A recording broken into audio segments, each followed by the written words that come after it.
Hello, everyone. Thank you for joining us this morning. Please give us a few minutes while we wait for others to join in.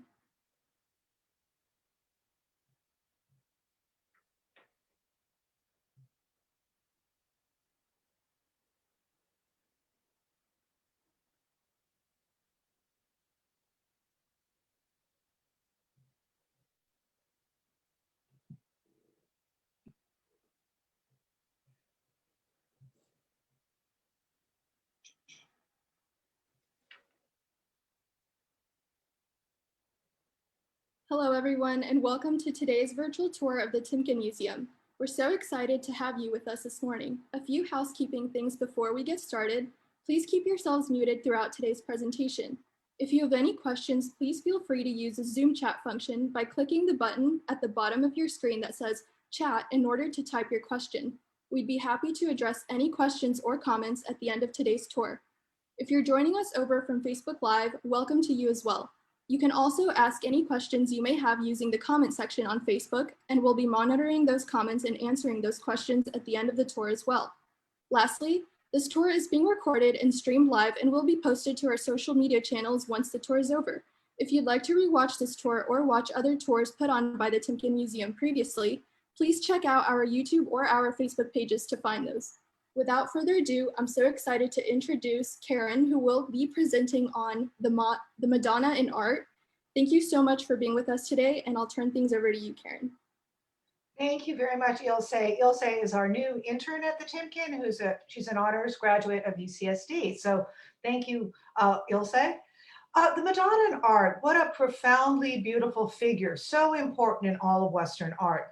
And I would like you to look here at this high Renaissance Madonna by Raphael, one of the great high Renaissance artists. And we have the Madonna of the Goldfinch. And we will be talking about that shortly, but I do want to give you a little bit of an overview of how the Madonna is represented and some of the interesting aspects of her representation. Now, the Timken has many beautiful representations of the Madonna Mary, and we have them in Proto-Renaissance images in the Timken. We have Russian Orthodox icons that represent the Madonna. And I'm also going to show a few, like, for example, this Raphael from the Uffizi. So the Madonna is ubiquitous in Western art. When do we first see the Madonna in art? Well, in the 2nd and 3rd centuries in the Roman catacombs, we begin to see the Madonna Mary in narrative elements. When do we start really seeing the Madonna individually? In different centuries, 8th century, for example, but it's really during the 13th century, the late medieval period, this time of chivalry and the style of international Gothic and the influence of the aristocracy, we begin to see many more images of Mary now, or the Madonna. And it's funny because the Madonna has been stated as being Ma Donna, my lady, but other documentation shows it as Our Lady. So it could be medieval, it was Madonna as my lady, and subsequently toward the Renaissance, it became more akin to Our Lady. Now, the Madonna is represented in many ways, and I just want to cover a few of those representations before I show you specific images. Well, for example, in the Proto-Renaissance, and we'll see that with some beautiful Giottos, for example, you see the Madonna as the Madonna Maesta. Maesta means enthroned, and that becomes part of late medieval proto-Renaissance imagery. So the Madonna is on a throne, she's surrounded by saints and angels, very important. I'm going to show you that in just a minute. We also sometimes have just the Madonna with child, and sometimes we have the Madonna elevated on a high throne. Sometimes we have her seated, a Madonna of humility. Occasionally, we'll even see her with rock, sitting on a rock. We'll see her ascending the Assumptions, ascending to heaven. So there's many, many images. Also, we will be talking about Russian icons, the orthodoxy of Russian icons, and that begins the images of Mary, Theotokos as it was known. It begins about 988 AD. So you're going to see a mixture of the Madonna represented primarily during the Renaissance, where I'm going to concentrate on mostly Italian Renaissance, As I mentioned, we'll look at a couple Russian icons in our collection. And then, of course, a few great Northern Renaissance artists. So let's begin with this beautiful dossal.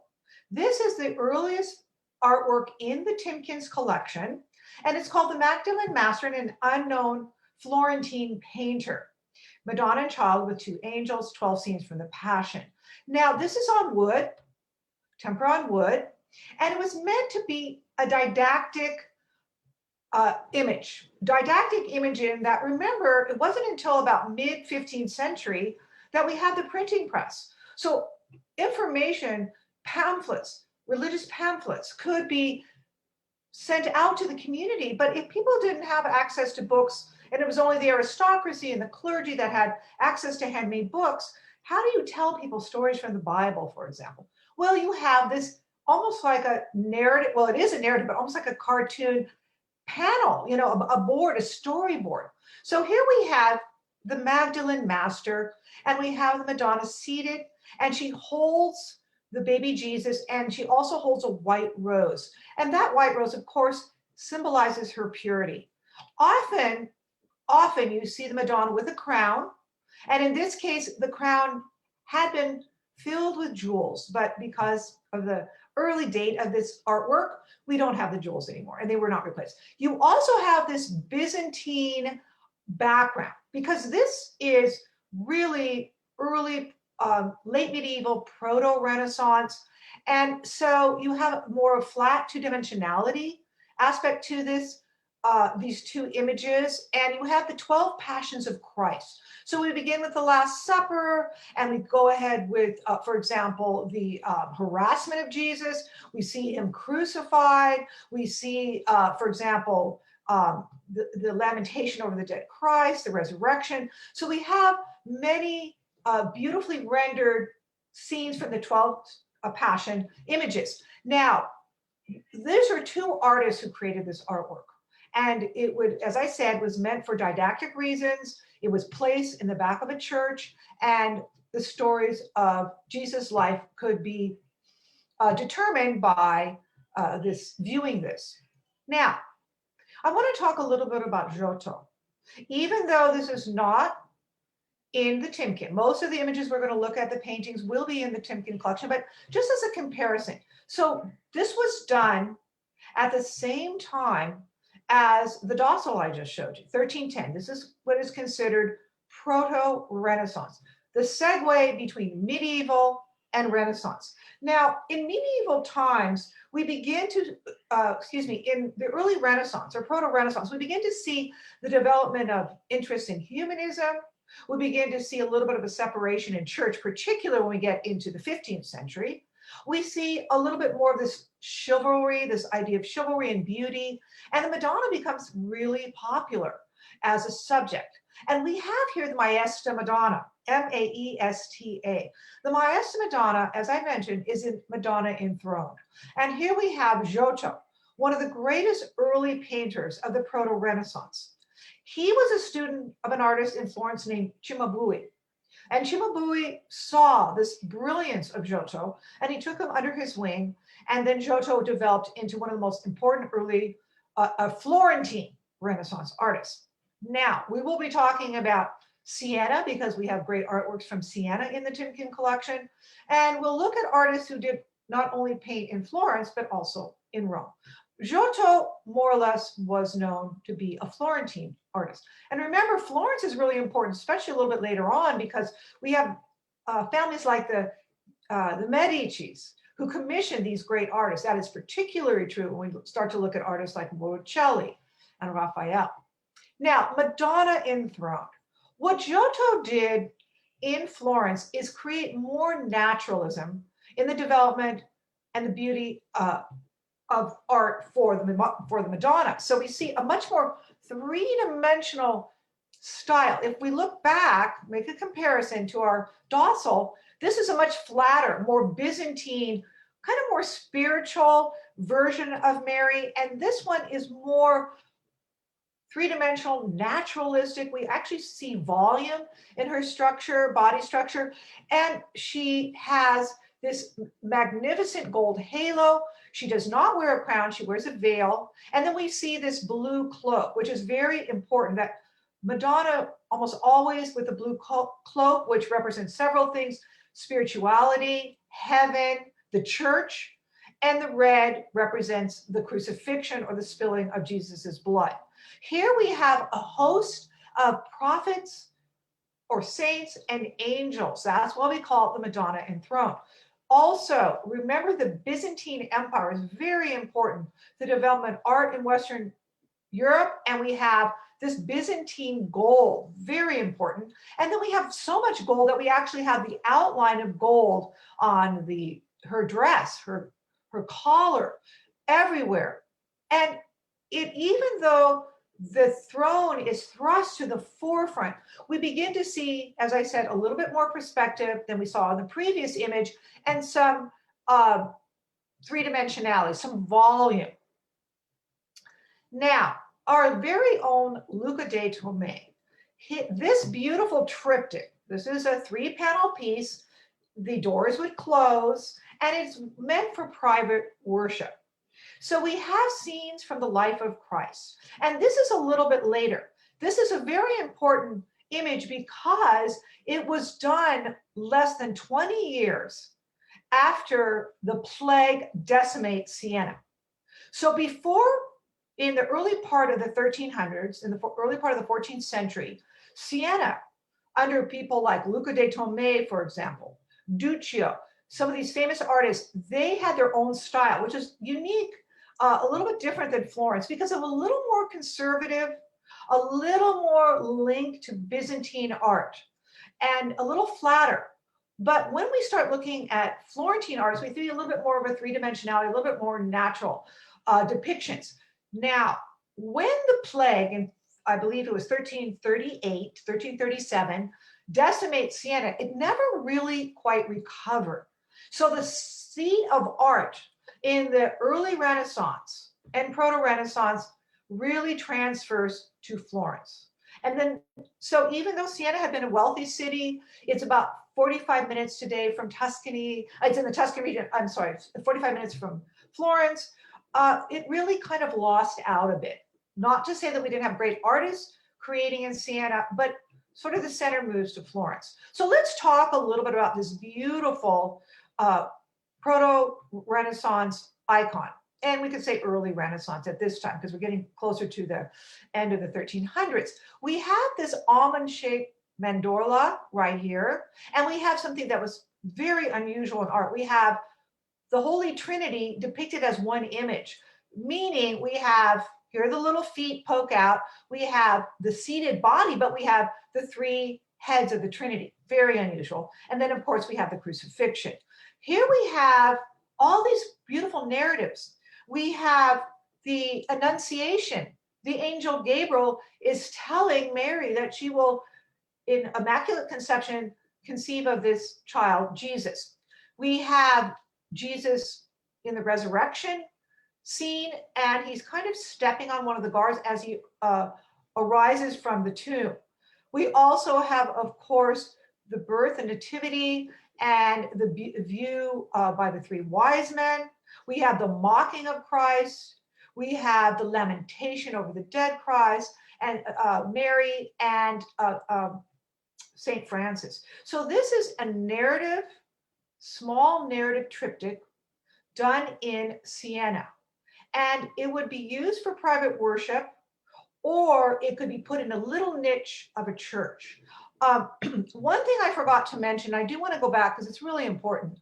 If you are interested in Giotto, I would advise you to look at the Arena Chapel images in Padua, one of the greatest series of artworks ever done in the early part of the 14th century. So if you get a moment and you want to do a little research on your own, look at the Arena Chapels, and maybe some of you have already seen it. All right, so we'll move on, and we'll talk about another great Sienese artist in the Timken collection, and this is our very own Bonaccorso.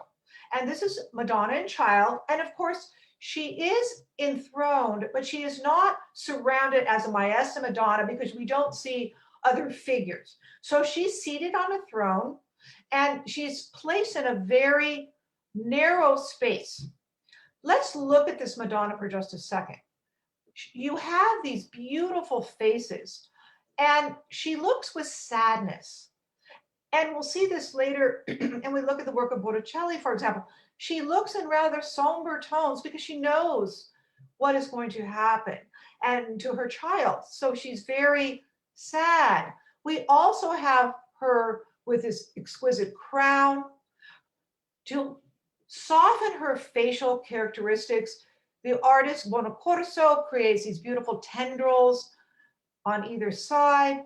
We have a halo, we have gold stars, the heaven. And again, the blue cloak, spirituality in the heavens, the red, the blood of Christ. And he proffers her a white rose, again, very symbolic of her purity. And then he takes it from a tiny little basket. So remarkable, the details of the little basket he holds on his lap. Now, the very feminine quality of this center panel, this would be placed in a large 5-panel altarpiece, very common in Sienese art. And so this would be an individual panel set among others, and it's rather large. The other thing is, as I started to suggest, her very feminine, elongated features really relate to probably a female order commissioned Bonaccorso to paint this incredible panel. So this is on wood, of course. Now, we see the use of gold, of course, relating to Byzantine style and iconography. Now, I want to show another remarkable work by Bonaccorso, Madonna of Humility. And we have, again, some really important figures in the life of Jesus and Mary. This is a later, later triptych. You can see we're now really squarely in the Renaissance. And this one is really remarkable. It has what we call gessoed embellishments. Initially, it might look to you that these are carved components, but no, this is gesso. This is like a modeling paste that is applied. The style is very reminiscent of medieval architecture. In medieval architecture, the idea was to use more triangular form to point the way to heaven. So we have this beautiful Madonna of Humility. She's seated on the ground.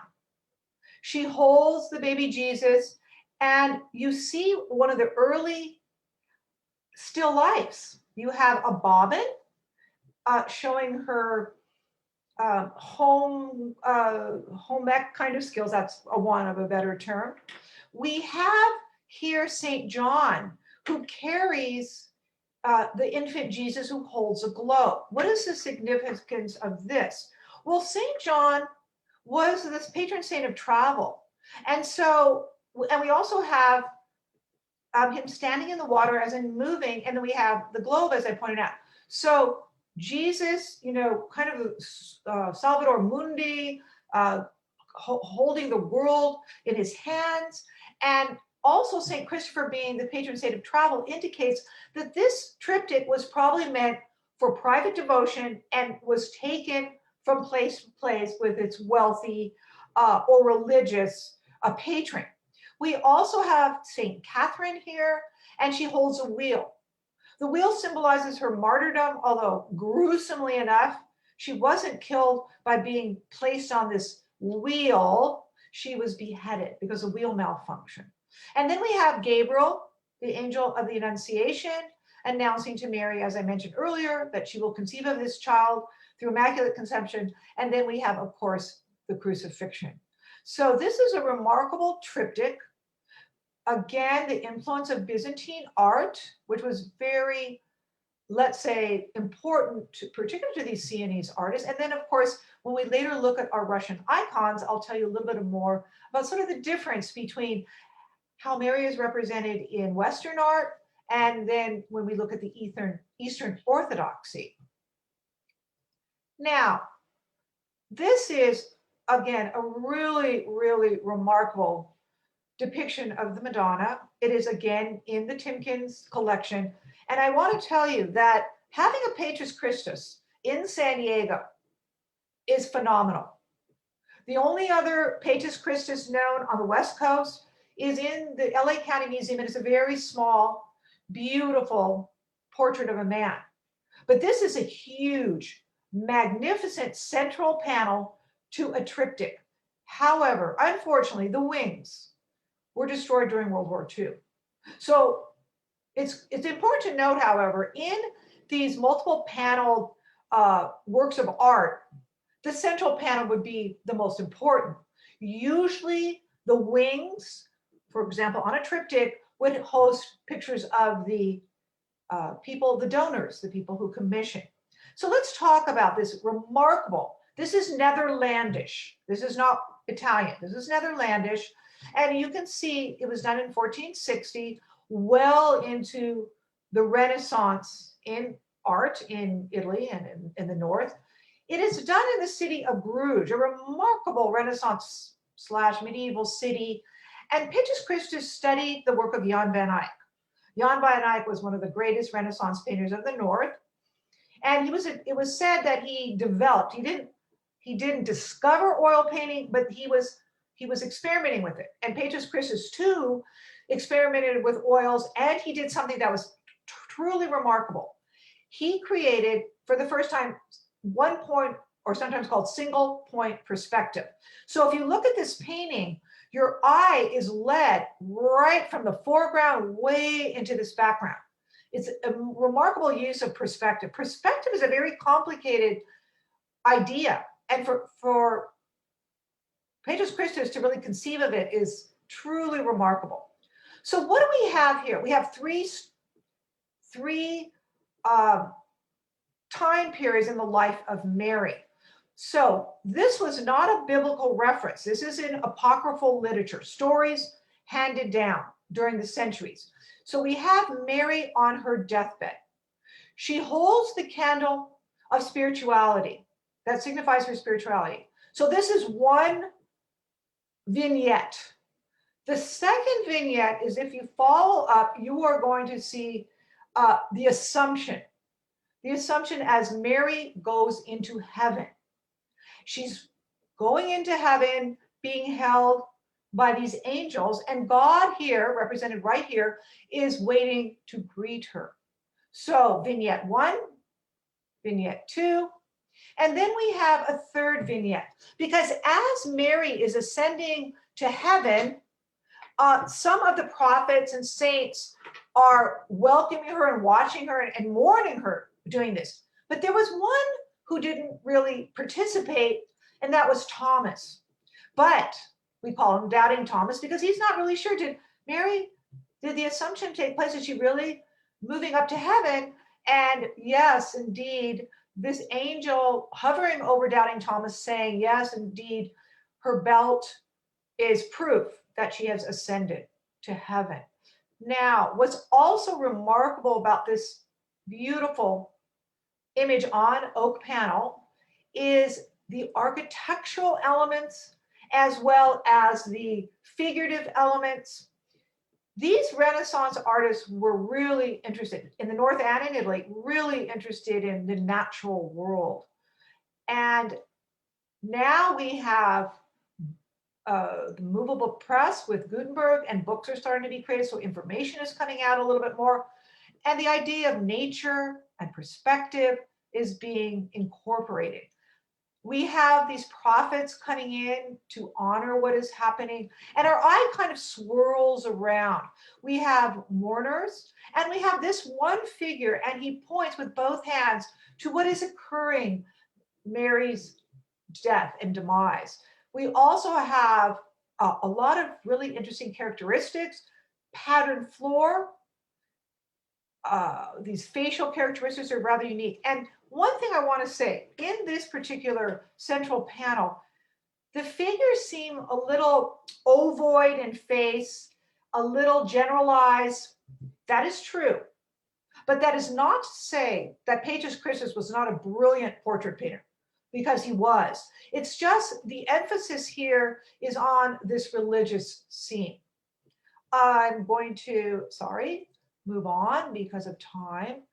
Another amazing work of art we have in the Timken is the Master of the Saint Lucy legend. This is also Netherlandish. When I speak of Netherlandish, what I'm really talking about is the region of what is today Holland and Belgium. So Holland in the north, Belgium in the south, and it wasn't until about 1609 that these two Netherlandish spheres are bifurcated, and we have Holland becomes a Protestant nation under the Reformation, and Belgium maintains its Catholic belief system under the Habsburgs and the Catholic Church. But this was done in the Netherlandish time, and it was, of course, celebrating the gifts of the Magi. This is a very small work of art, so much more diminutive compared to the Pater Christus. What's interesting about this is you have to remember the Northern Renaissance artists were masters at manuscript illumination. That means they decorated books. So you can see that many of these artists took the skills of manuscript illumination and showed these highly detailed images, remarkably detailed. So we have the three wise men crowded in a space with a lot of detail. We have a landscape, a more rugged landscape. We have an architectural element, and we have something that's kind of interesting. We have a man dressed in the time period, but he's looking on a scene of antiquity. So that's kind of interesting. We have Joseph emerging from almost like a little cave-like structure, Mary holding the infant Jesus, and then we have Casper.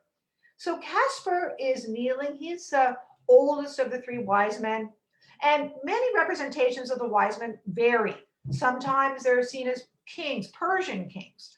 Here we have something quite unique in that we have, with these specific representations of the three wise men, I'm going to detail what I'm talking about in just a second, we have the combination of the temporal world and the spiritual world. What I mean by that is there's a little bit of a political undertone in this representation. So let's talk about that.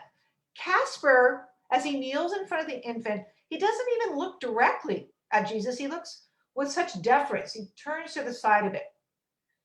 How he represents the temporal world is that he represents the continent of Europe. He also represents the age of man, and his age is an older individual. Then we have Balthasar, who by the 15th century is represented as a Black king, and he represents not only the continent of Africa, but he also represents youth. Then we have Melchior, and Melchior is representing middle age, temporal, not spiritual, and he also represents the continent of Asia. These are the three known continents discovered at this time. So that is the representation of the temporal and spiritual world. So let's talk a little bit about the details we have here. The strawberry plant is pretty ubiquitous to the images of Mary. And the strawberry plant is basically its iconography represents it represents the Annunciation. And then we have white flowers too, purity. We have gold coins that were being gifts to the child, a little hat and a scepter. We have very detailed jewelry on Balthasar. Amazing jewelry, exquisite crown because he is a king, holds a scepter and a reliquary. And then looking at Melchior, it's kind of different because he's in a very plain garb. He holds a hat in his hand and a scepter, and then of course his reliquary. And the space is very crowded. We have Joseph almost neck and neck with Casper. So the depiction of three-dimensionality, not quite, the perspective is not quite as deep, obviously, but we have very, I would say, more three-dimensional images of all these figures. And Mary sits on a stone or a floor. So again, more of a Madonna of humility rather than high up on a throne, as you will see in other images. And then we have, of course, a halo and this greatly patterned cloth that sort of protects her. So this is Northern Renaissance, and it is also part of our very own Timken collection. Now, I want to talk a little bit about a whole departure in the imagery of Mary, and that is the Russian icon. The Timken, amazingly so, has one of the best museum collections of Russian icons in the United States. What's so rare about that is that we have so many important icons, but mostly when you see Russian icons, you would probably see them in a Russian Orthodox church. So we in the museum have this beautiful collection. And this is from the Novgorod school. So this is early Renaissance or proto-Renaissance. But the standards of Renaissance art in Russia and Eastern Orthodoxy are very different than in Western art. First of all, instead of calling Mary, here we have Mary here, in the Russian Orthodox tradition, she is Theotokos, and that is a name for Mary. Also, Russian Orthodox imagery really begins about, and the images of Mary in Russian Orthodoxy begin about 988 AD, so a little over 1,000 years ago. That's when the Russian icons or the Russian Orthodox Church separates from its Byzantine control, and it becomes an independent school. Now, the schools of artists who created these, this is actually Royal Gates, part of an iconostasis, and I'll tell you about that in just a second. Part of the imagery is not so much focused on individual artists. It is more focused on religious, spiritual imagery, and individual artists were not often identified because this is not about creating great works of art for the church, gaining a reputation, painting for famous families like the Medici and the Sforza, but it is about passing on a very deep spiritual connection to its patrons. Now, we don't have a lot of time, so I'm just going to tell you, these are the four, Matthew, Mark, Luke, and John, four evangelists. And we have the angel of the Annunciation announcing to Mary, as I spoke. And then she is seated on a chair, a very basic throne, and she is being told that she will have a child, as I mentioned. Now, just really quickly, these large doors would be the center of an extremely large iconostasis. Iconostases are multiple panels of Russian Orthodox imagery, and this would be the center where the priests would walk through, only the priests.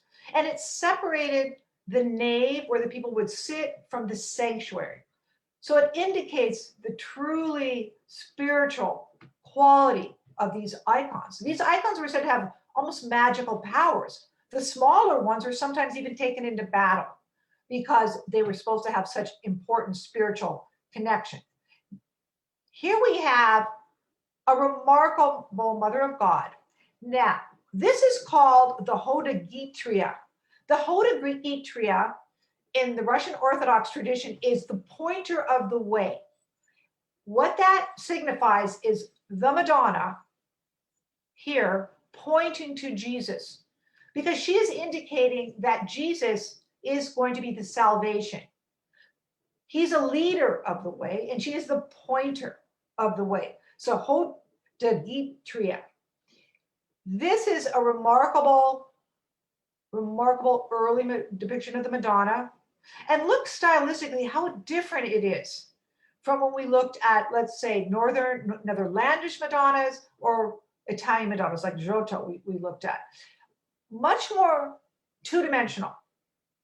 Because in these Russian Orthodox traditions, these artists conceived of these religious figures as so important and spiritual. They did not necessarily have to have a free-form body. It was more about their spirituality. We have her Stella Maris, very important symbol of Mary. Of course, she wears a cloak, a cape draped on her face, and we have again a halo. We have some Cyrillic here. And we have a very unusual, she holds them in her left arm and points with her right. The other thing is that there's all these little dots, and people would ask me when I gave tours, and you will see them when the museum reopens, you have all these little dots. And I have asked viewers, well, what do you think that signifies? And they would say quite intelligently, because of the age, could it be wormholes?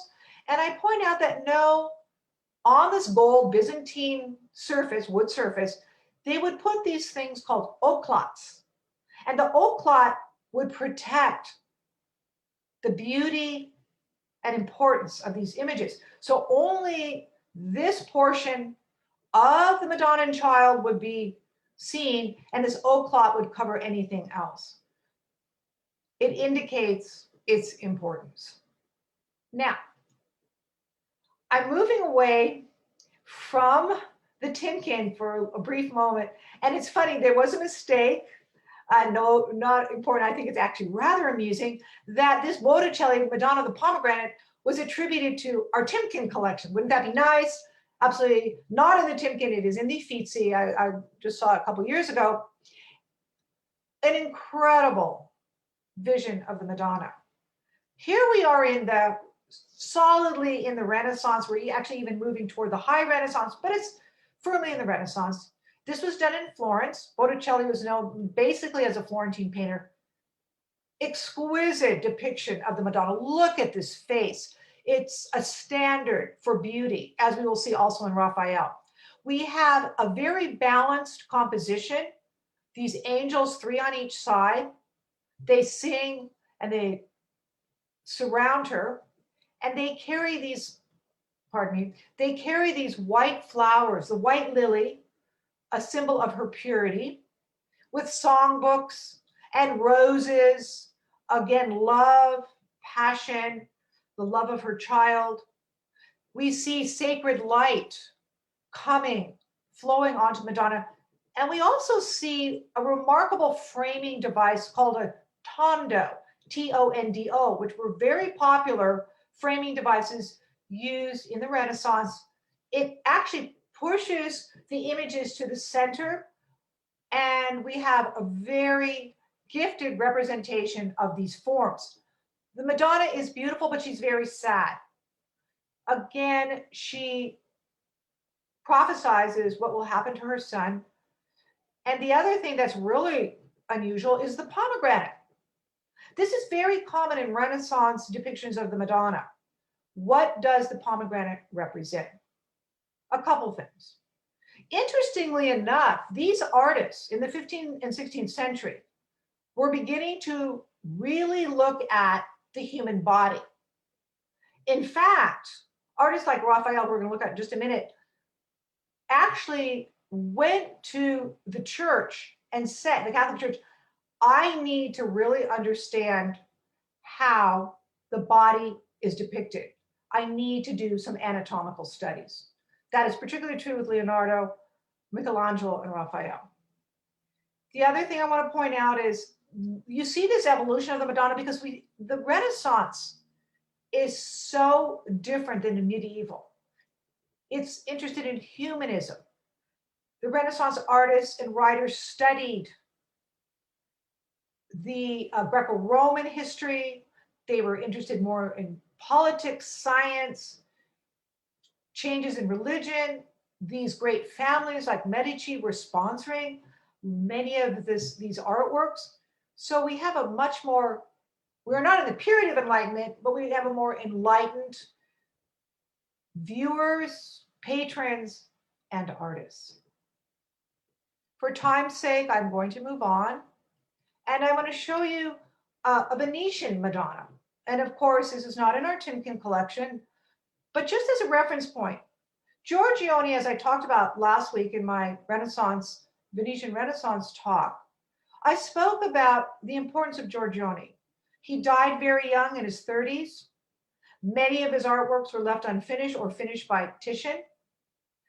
His teacher was Bellini, the father of Venetian uh, Renaissance painting.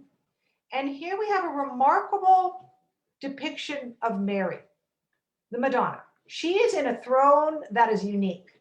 This throne is very high. It takes up the whole space. And this is the first, one of the rare visions of her on this very high throne. Sadly, this is one of the very few paintings done for, it was a commission done of done by Giorgione of the Madonna. Very few remain. We have St. Francis and we have St. Nicodemus. Nicodemus was originally attributed to St. George, who slayed the dragon. But like George, he was a crusader and he holds the flag of the Crusades and he's in military garb.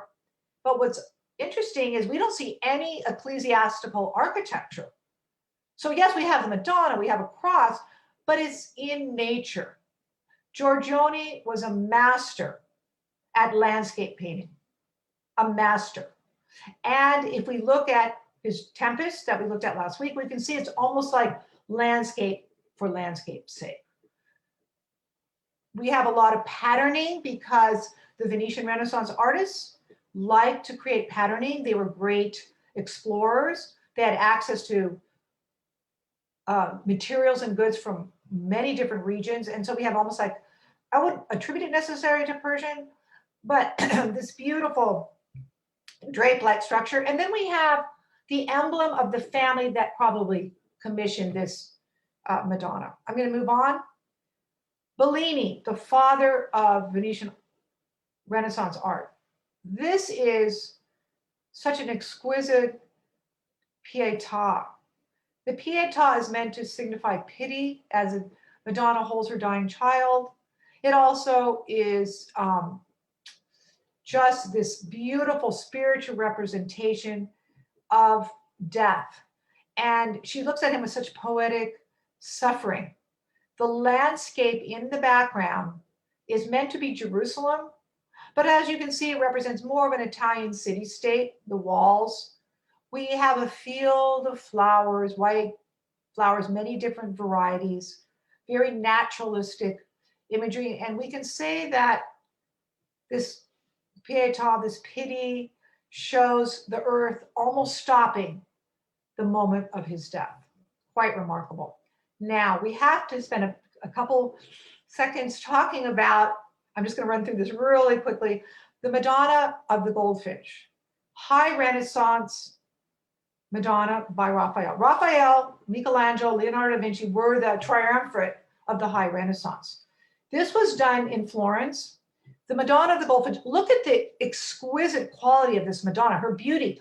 Raphael was a prodigy, extremely important artist. He died young. He died of what we think was COVID. He died of a respiratory illness related to COVID. He did a lot of artwork in a short life, and he was definitely, he was the Michelangelo's kind of nemesis because they were always competing. But just really quickly, what does a goldfinch represent? Well, the goldfinch is kind of sad. It represents the crucifixion. And little St. John is showing it to the baby Jesus. In a soft, beautiful, exquisite light, she looks at these children with love and admiration. She sits on a rock. So unlike the Madonna we saw previously, sitting on a high throne, this is a rock, more of humility. And then, of course, we have this remarkable Italianate landscape and flowers. Really quick, I'm just going to march through just, I wanted to show you really quickly the Donny Tondo, which is in the Uffizi, is in the Louvre. And the Donny Tondo, this is a tondo actually carved and created by Michelangelo. The Donny family was rivals to Medici, Sforza families, and it was commissioned by them. We have, you can see how magnificently Michelangelo creates these forms because he was a sculptor, a painter, and architect. The Madonna seen, again, seated on the ground, Michelangelo's interest in her natural interest, a natural connection, sorry. And we have her really filling the space. We have St. John watching, Joseph, and the baby. Just two more really fast. I have to talk 1 minute about Albrecht Dürer, one of the greatest Northern Renaissance painters. Dürer was Hungarian, father was a goldsmith. Dürer traveled back and forth to Venice. He went to Belgium, he went to Ghent, he was born in Nuremberg, Germany. He was such a crucial catalyst to bringing Italian art to the north and Northern art to Italy. And really quickly, the Madonna of the Pair, he holds a pair, the sweetness of the relationship between these two, her beautiful face, but yet the baby is so muscular, Herculean kind of, and kind of a unique representation. And lastly, because we have just a minute, we have high Renaissance Paolo Veronese, one of the greatest later Venetian artists. This is in our Timken, and it's the Madonna and Child, St. John, St. Elizabeth, and St. Justine, although it's mismarked here. St. Justine was a patron saint of Venice and Padua. She was known to be a rich woman, and she was the patron saint, and so probably an order of Elizabeth or something like that commission. And we have, you can see this beginning of the Baroque here. We have these exquisite natural walls, the landscape. Elizabeth folds laundry from a basket. So I want to end here with this beautiful Madonna and Child in the Timken. And Ilse will now let us know if we have any questions. Thank you so much, Karen, for such a fascinating and engaging tour. At this time, I'd be happy to take any questions. I think Karen is right to say that it was misnamed on this last painting by Veronese, that Santa Giustina. It's clearly understandable, but she's kneeling on the axle of a wheel. If we could have just another inch of the canvas. And so the wheel is the same Catherine wheel that we see in that Madonna of Humility in the next room over. And, you know, so it is St. Catherine of Alexandria, not of Siena. There are two Catherines. And right. Beautiful. It's absolutely exquisite. Look at her clothes. I mean, it is amazing. Just brilliantly done. Isn't it just this hollow, this halo, the light as it falls, and the three-dimensionality? You know, we were comparing it to this previous Madonnas that we see in like the 1400s, for example. You see the volume and this natural background, quite remarkable. But that is a very good point. Any other comments? Yeah, I just wanted to say we've done this tour de force, as it were, of Madonnas and little baby Johns and baby Jesuses. And I like to say, when I get to this point in the gallery tour, after the icons in particular, look, we've got a real baby. A real baby. Well, I know that you have an expertise in this area. And have you done these tours, particularly focusing on the Madonna when you give tours? Yes, and the St. Francis and the babies. I love it. Right. We are very fortunate. Definitely. So much. There's so much to understand and disseminate, because stylistically, in terms of whether it's Eastern or Western, there's just so much to process, really. But I encourage, next time the museum's open, I'll have to take a tour with you. Very nice. Thank you. You're welcome. Okay, everyone, before you go, I'd like to remind you that this tour and other tours put on previously through the Timken Museum can be found on our social media channels, our Facebook, our YouTube page. If you'd like to find further information on any future tours being put on by the Timken Museum, please check out our website events calendar for those details. Thank you again for joining us this morning, and thank you, Karen, for such a wonderful presentation. Oh, my pleasure. Thank you for listening in. Have a wonderful day, everyone. Have a good day.